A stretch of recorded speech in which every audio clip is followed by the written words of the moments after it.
There's a moment that happens in conversations that you rarely notice. The room shifts slightly. Someone laughs a little too quickly.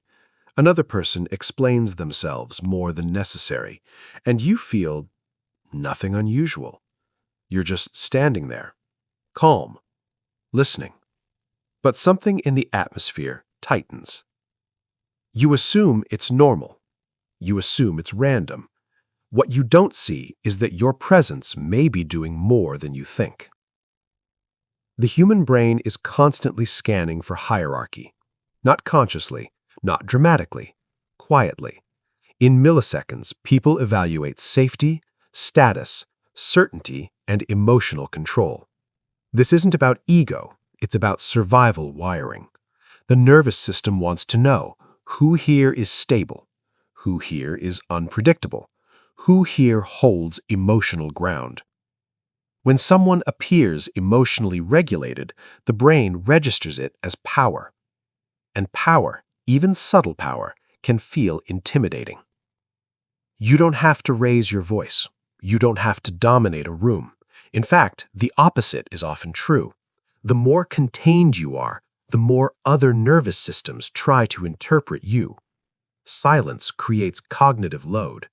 When you don't overshare, people fill in the blanks, and the unknown often feels larger than it is. Think about moments when you stay calm during conflict. Someone criticizes you. You pause. You respond slowly. You don't defend immediately. To you, it feels like self-control. To the other person, it can feel destabilizing. Their brain expected emotional reactivity. When it doesn't get it, prediction error occurs, and prediction error makes people uneasy. Calmness disrupts expectations. There's also the way you hold eye contact, not aggressively, not intensely, just steadily. The social brain interprets sustained eye contact as confidence and self-possession. Many people unconsciously break eye contact when they feel uncertain. When you don't, their body may register you as higher status, even if you never intended that signal. And then there's your comfort with silence. Most people rush to fill empty space because silence activates mild social anxiety. It triggers the fear of rejection or awkwardness. When you let silence breathe, you signal that you are not afraid of social tension. That communicates internal stability. For someone who struggles with approval seeking, that stability can feel like distance or judgment, even when it's neither. You may also notice that you don't react quickly to praise. You don't light up dramatically. You don't seek validation. You accept it, maybe with a small nod. That emotional neutrality tells the observer something subtle. Your self-worth doesn't depend on them. And when someone realizes they cannot easily influence your emotional state, they may interpret it as intimidation. The misunderstanding begins here. People often believe intimidation comes from aggression, from loudness, from dominance displays. But in reality, intimidation often comes from emotional independence. When your mood doesn't swing based on approval, when your tone remains steady, when your posture is relaxed but grounded, others perceive you as less controllable. And humans are deeply sensitive to control dynamics.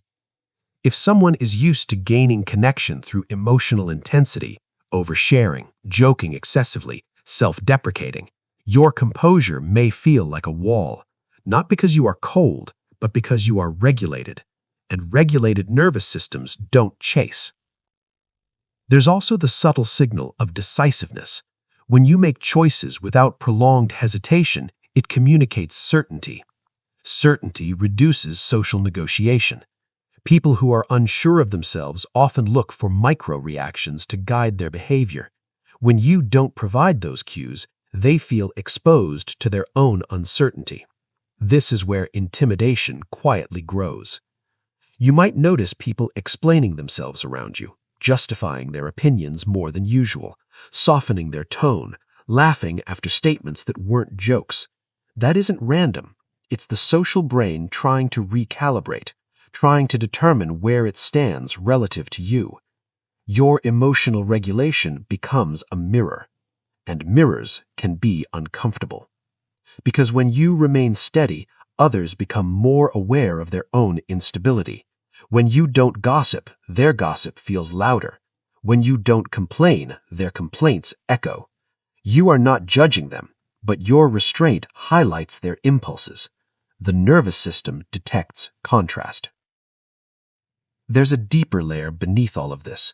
Emotional containment signals self-trust, and self-trust is rare. Most people are negotiating internally at all times, questioning their words, replaying conversations, scanning for social mistakes. When you appear settled inside yourself, it challenges that constant internal negotiation. It can feel like standing next to someone who doesn't need the same reassurances, and that absence of need can be misinterpreted as superiority. But here's the shift most people miss. Intimidation is often projection. When someone feels small around you, it may not be because you are overpowering.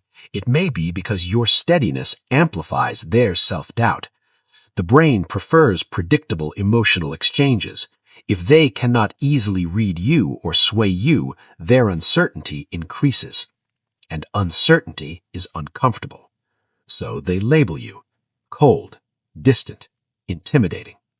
Not because you are unkind, but because you are internally anchored. This is where identity quietly forms. Over time, people may treat you as the serious one or the strong one. They may assume you are always confident, always composed. And the irony is, you still have insecurities. You still question yourself. You simply don't broadcast the turbulence. The outside world sees the surface regulation, not the private processing. And that difference changes how you are valued. In social hierarchies, emotional stability is often equated with competence, with authority, with reliability. Even if you never claim those roles, others may assign them to you, because their nervous system feels safer when someone appears grounded. But safety and intimidation often coexist. Someone can feel reassured by your presence and slightly threatened by it at the same time. That tension isn't something you created intentionally.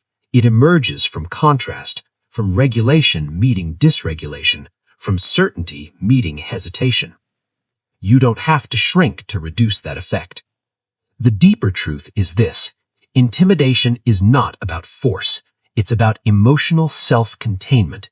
It's about being less reactive than expected, less dependent than predicted, less influenced than assumed. And in a world where many interactions are fueled by subtle emotional bargaining, that kind of independence stands out.